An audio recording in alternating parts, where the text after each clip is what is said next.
Hello, welcome to the show. It's the Man and Market Show, and I'm Charles Boyd, your host. Now, quite interesting how innovations and technology are driving the economy and, most importantly, the activities that are crucial for the economy to prosper. Now, take for instance this plant in Jinja around Jeru, where they are making a lot of products out of bamboo, from paper products, but then also at the back end being able to generate power through the process. We were producing recycled craft paper for boxes, which was never produced before in Uganda for 5 years. Now we have ventured into producing virgin craft paper out of wood. Wood is available here in Uganda in plenty, and we are going to also grab the opportunity of planting bamboo here. We have our own tissue culture lab where we are going to make seedlings of bamboo, which we are going to outsource to outgrowers in the region and also in other regions. We are going to do outgrowers program where we contract their supply for the next decades to come. The farmers should be well sustained within their plants, and we are going to be with them on this project. In the side of the virgin craft paper, right now there are no producers in the entire East African region, and we are going to produce it starting December this year.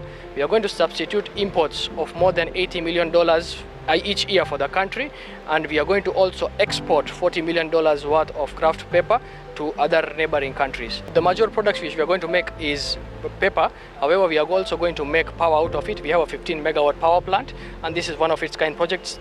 Power has never been generated from bamboo before in this region. So we have 15 megawatt power plant in place. Our outgrower program draft is being prepared right now. So around between October to December, we'll now go into fields. We have started engaging with big scale farmers. However, we want to go into the field to start engaging with the small scale farmers as well.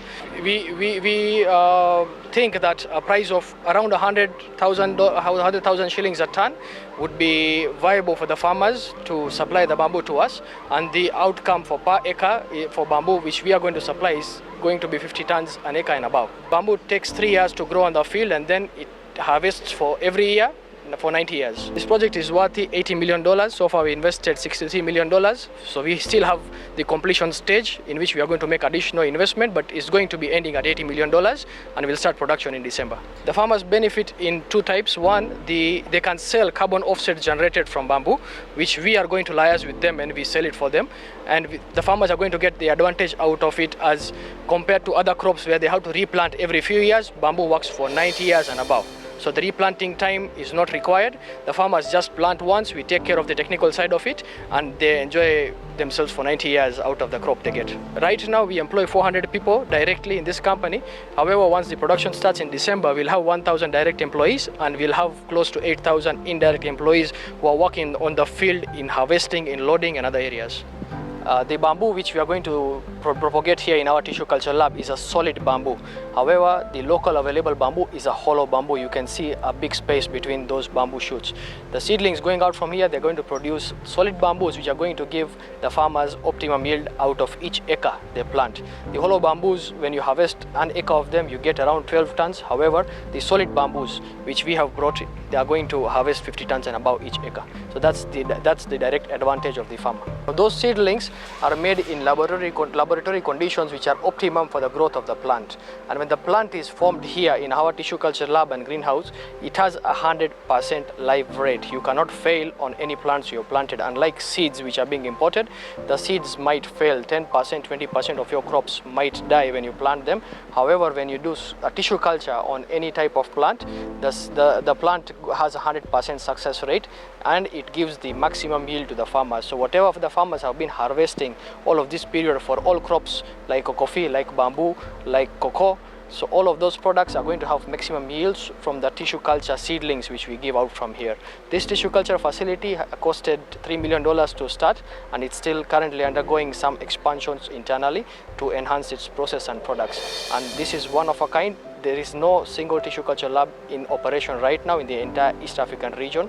We believe that the country's farmers and the government and the economy is going to benefit out of this initiative we have made.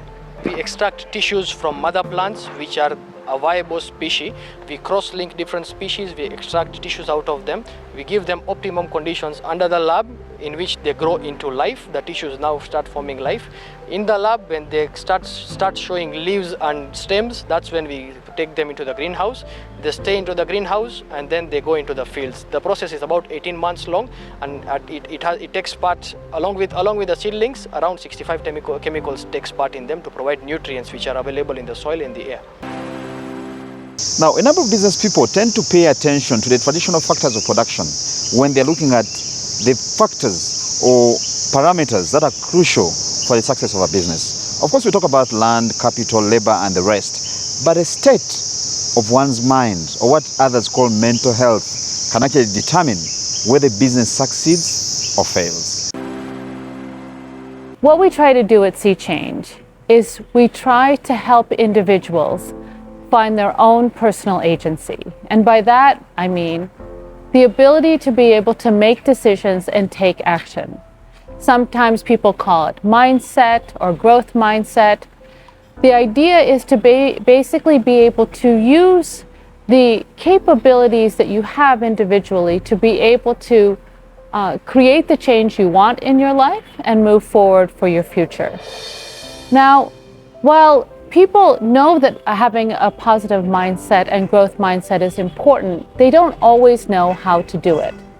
So we at Sea Change have used an evidence-based process that we've tested in a range of different countries and contexts to be able to help people come together and learn to find their own power, their own control, to be able to move forward on the goals that are important to them.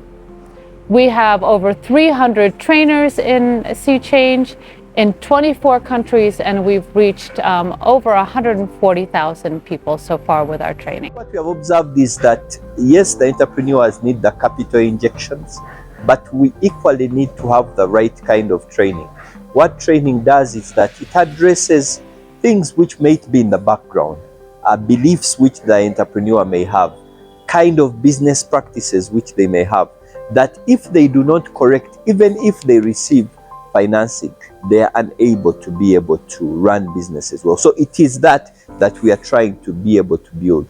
And we are confident that if we actually blend the trainings with support, with capital, for example, we can see a big transformation in the businesses.